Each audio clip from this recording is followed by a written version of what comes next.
Shalom Aleichem and Shavua Tov. So just to recap what we have discussed until now and in our last shiur, we discussed the importance of understanding the interaction between our potential efforts versus time, and how time is not just a movement, but is much more than that. It's an interaction. It's an essence where God or life has certain challenges or good moments that we have to be able to be prepared for. And this is what the potential is really given to us for. The ability to prepare ourselves based on knowledge, based on efforts, based on exercise, on learning, and gain the wisdom that is needed, the knowledge that is needed to deal with every situation that we face. Time. And the vector of time is a vector that we all know we don't have a control over.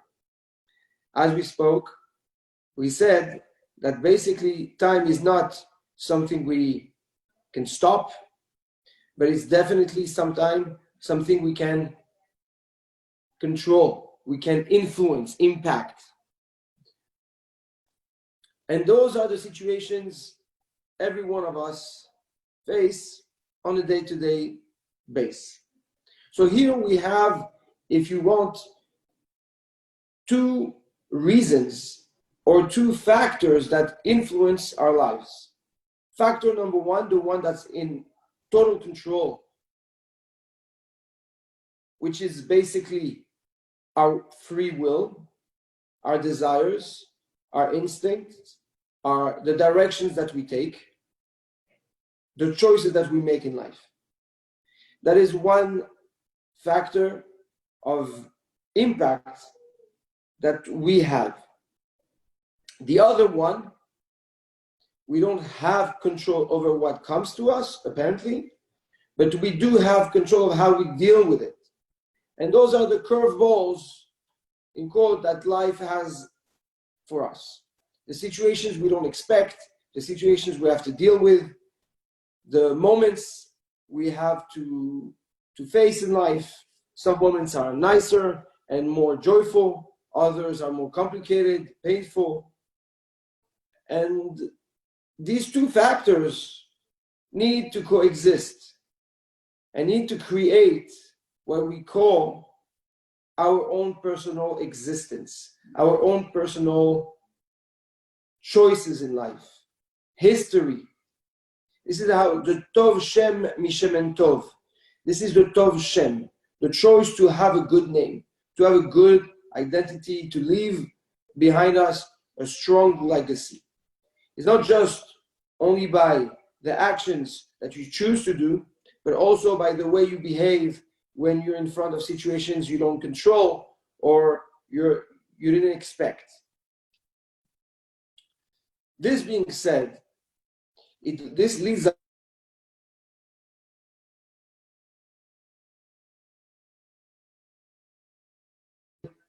and it is brought in many different facets, in different flavors, whether it's in the Torah, by the Chachamim, or by the philosophers.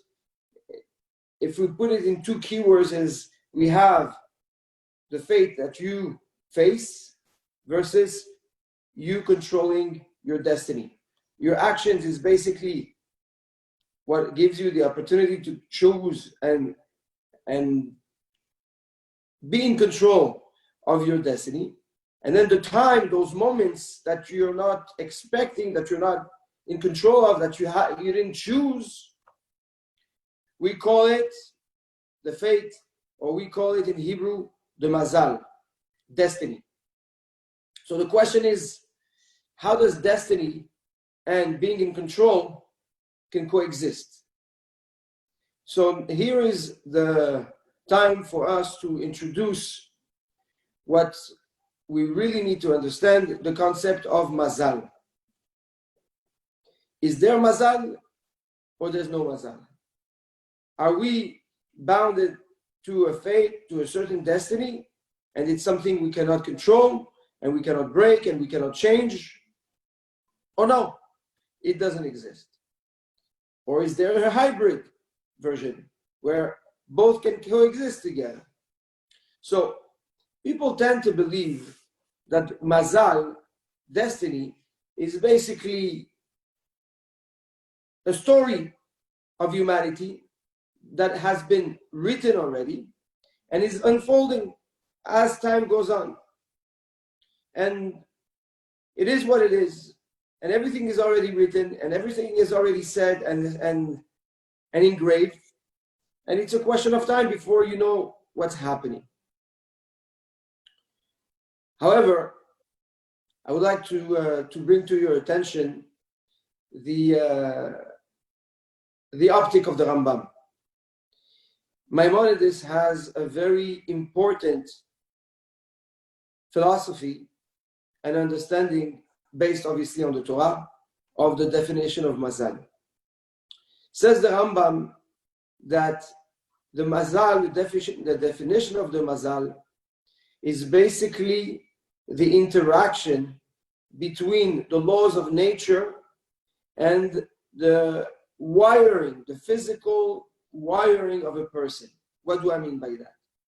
So the Yabetz Sephardi, Rabbi Yaakov Amdin, explains in his book Mitat Kesef that the definition of Mazal is basically based on the Rambam, this interaction a person will have with nature.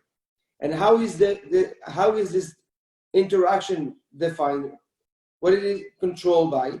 So says the Mitat Kesef, says the Yabetz Sfaradi, that at the time of procreation, at the time of a union, a husband and wife, there is an alignment, a physical alignment, there's an emotional alignment, there's an intellectual alignment, a spiritual alignment. And when that moment of perfect harmony happens, there is a soul, a potential that comes down to the world that will define, based on the harmony of the couple, on those different layers, how balanced and how positive the build-up of that person will be on a physical level. Says the Yabetz, once the body is procreated, the body will have tendencies and will have certain facilities and certain connections that will, with nature, a type of energy, an interaction of energy with nature that will make the person more successful in certain areas and make him more, will make it more difficult and challenging in other areas. And since we live in an environment that is based on rules of nature that are very set and very clear, and everybody agrees to that, right? We have laws of gravity, we have laws of nature that God put in place. We know that the moon has an influence on water. We know that man is made of 72% of water. So by default, the moon will have an influence on humans. And since the moon is under also the influence of what we call the Mazalot, the asters, the constellation of the stars, so that will have an influence of the moon, that will have an influence on humans. So say the Rambam and explains the Yabetz Sephardi, what we define, what we call Mazal, it is the natural interaction, energetical interaction between a person and its surrounding and the nature. And that will create, again, certain facilities, certain positive inclinations, or some flaws, some more difficult type. This is the definition of the Mazal. Says the Rambam, Mazal is not a fate. It's not a destiny that you cannot break or that you have no control over. It's a way of life. It's just an interaction, an energetical interaction that pushes in a certain direction, but doesn't impose upon you any outcome. Just like some people like chicken, others prefer dairy, others fish, right? It's all about taste. It's an inclination. It's a desire. Says the Arizal in Torah Tanefesh that when a person chooses to eat chicken versus meat or fish over chicken, he didn't make a choice. It's just his nature. It's his tendency. It's his liking. That's not a choice. Unless you make an intellectual choice not to eat something because it's not healthy for you. If it's just something you like, if it's an inspiration that you have that pushes you to eat something specific, that's not a choice. So the same way, we have those tendencies throughout our life, every day. And that's what it means. Mishane makom, mishane mazal. The Chachamim say if you change place, your mazal change. It's very simple because your geolocalization, right, where you are, will bring or will put you in an area with different types of energies. This is also why if you're amongst people that have good energy, you will feel good. If you're among people that have negative energy, you will feel down, you will feel sad, right? The Rasha, if you sit next to a Rasha, you're going to end up becoming a Rasha. If you're next to wicked people, you're going to become wicked. And if you're next to Tzaddikim, you will become a Tzaddik. Like we actually read in last week's Pirkei Avot, Leolam Yadam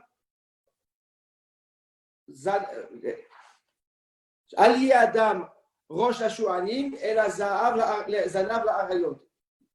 You're better off being the tail of the lions than the head of the foxes. Very good. All these sayings of Chachamim basically want to come and introduce the peer pressure, the concept of influence of nature over our energetical and physical buildup and tendency. Very good. So when we face situations, when we face moments of challenge, it's basically the outcome of a buildup of energy, that creates a situation, whether that situation is positive or not. Now, one may ask, well, what happens when there is a pandemic like we're facing today? So there's many answers to that. My answer is, if you ask me, and that's a personal outlook, when humanity becomes so wicked, when we lose total track of what true morality means, what it really means to be caring for people, to connect with people, then nature reacts and say, well, if you cannot be together, then let me separate you guys so that you can actually realize and understand what it is to be together. Is that God? The answer is absolutely yes, because all this interaction and this interactive dynamic is based on the laws that God put into place in nature, and that is triggered and influenced by our actions. So if we have to blame anyone for what we're going through, well, we're to blame, nobody else.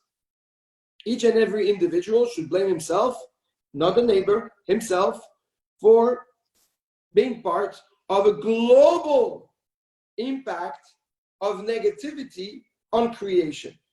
And it's fair to take the blame. And it's good to take the blame, because if you don't take the blame, there's no way you're going to change and better yourself. So the question is, how do you change? And that brings us back to the shiur of last week. The shiur of last week basically tells us that we have the ability to change and do a reverse engineering of the energy that we're facing, of the situation we're facing. We can actually break that negativity and turn it into something that's amazingly positive. And if we don't see the positivity right away, and we inject it, we infuse, we bond it with the situation and made the best out of it, well, one day we will see how good and how positive our efforts were and how fruitful they were. Not everything is an immediate reward. We can't expect everything, something to be coming back at us right away. The same way when you go and you plant a tree, or you invest efforts in a business, or you do something, you try to have a child. The baby is not born right away. It takes time until B'ezrat Hashem, the wife becomes pregnant, and it takes 9 months for the baby to come.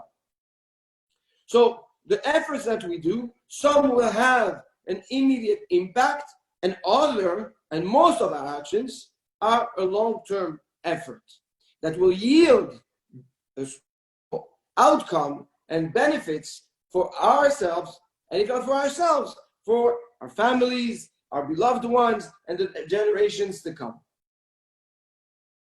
So the impact, as we mentioned, is based on 2 fundamental understanding. Understanding number 1 is what the message is made of. When I'm facing a situation, what is that representing? Okay? If it's a destiny, then there's nothing you can change. And if there's nothing you can change, then what's the point of doing anything anyways? There's nothing you're going to change. But if you understand that it has nothing to do with that, it's an opportunity to better yourself, an opportunity to learn. If it's a good moment, an opportunity to uplift yourself. Every situation is an opportunity. And what did we say? We have to prepare ourselves. Zman, the word zman, time, it comes from the word hazmana, to prepare yourself. Right? It's a preparation. Life is all about the preparing. What are we preparing ourselves? We're preparing the perfection of creation. Everyone is pushing forward a bit every day the perfection of creation, of humankind. So when I try to work on myself, I need to realize and be always conscious of 2 things. That I'm facing a situation, and that situation can or take over my life. And like we said in last year, I am now the victim of time. And if we rephrase now the situation based on what we just learned, I am the victim of my own actions. Well, we cannot blame anybody, right? And a lot of people live that life. A lot of people don't want to fight, don't want to take responsibility, are scared to open the door and go out and look at what's out there, because they think that the unknown is scary, where maybe if you open the door, you're going to see how beautiful the outside world is. So some people will let the snowball effect of energy just take over their life. And one day they wake up and they don't know where they are. They don't understand how they got to the place they got. Some, if they're lucky, have the strength and the time and the willpower to come back to harmony and equilibrium and find their path. And others, they just disappear. That's one direction.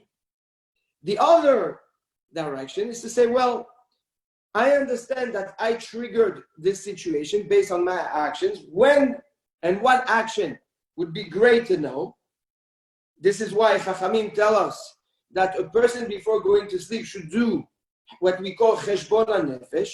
Make at night a summary of the day. What did I do right? What did I do wrong? the Chachamim and the Hasidim write notes. Today I didn't do this right, or I spoke to that person not well, or I reacted too fast on this guy.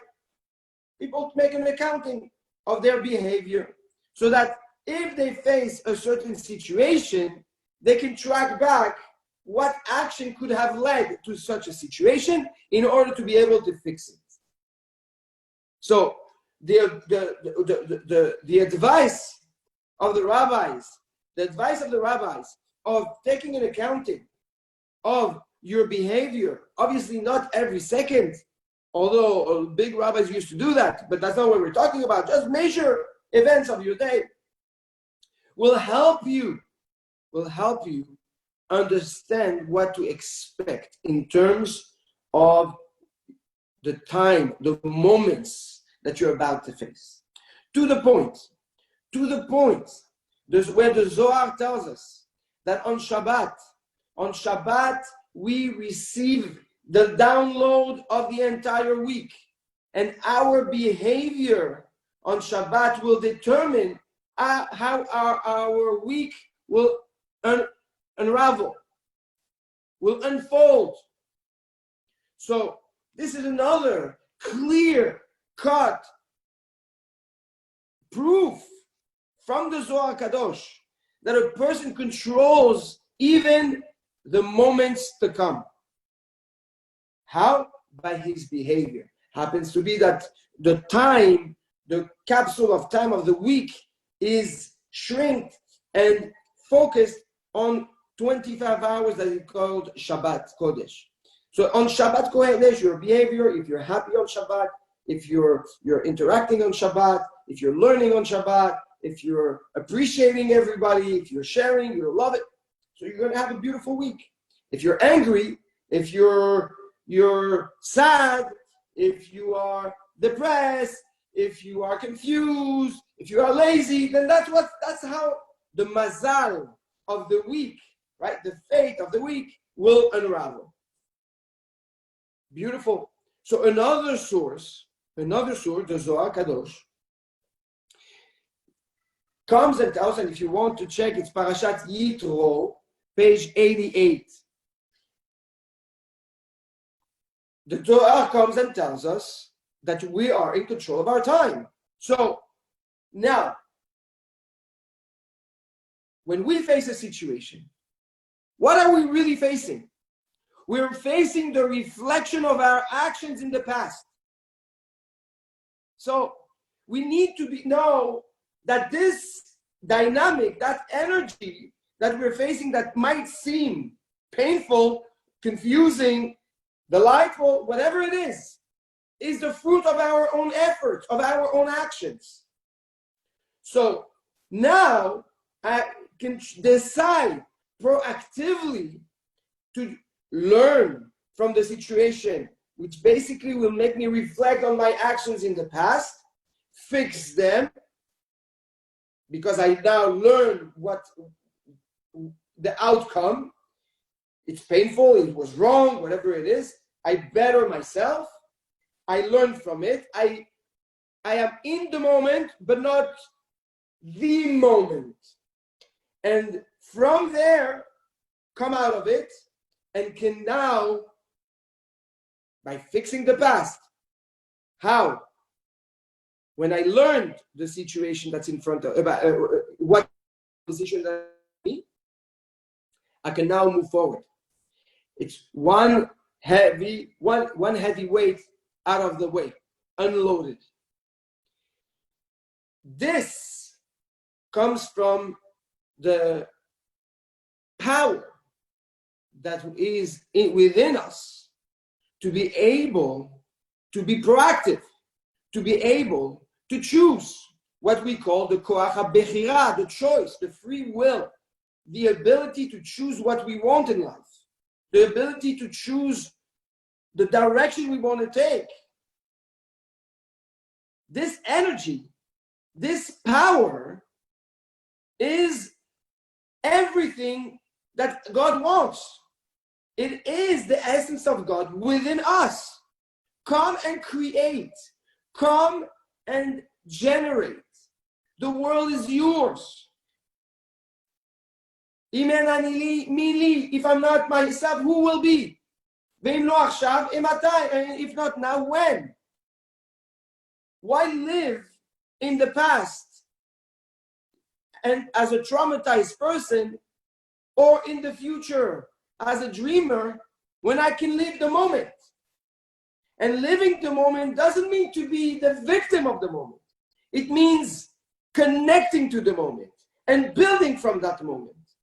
But for that, I need to always be aware of the power that I have, the ability to create, the ability to bring myself out of whatever prison, whatever exile I'm in.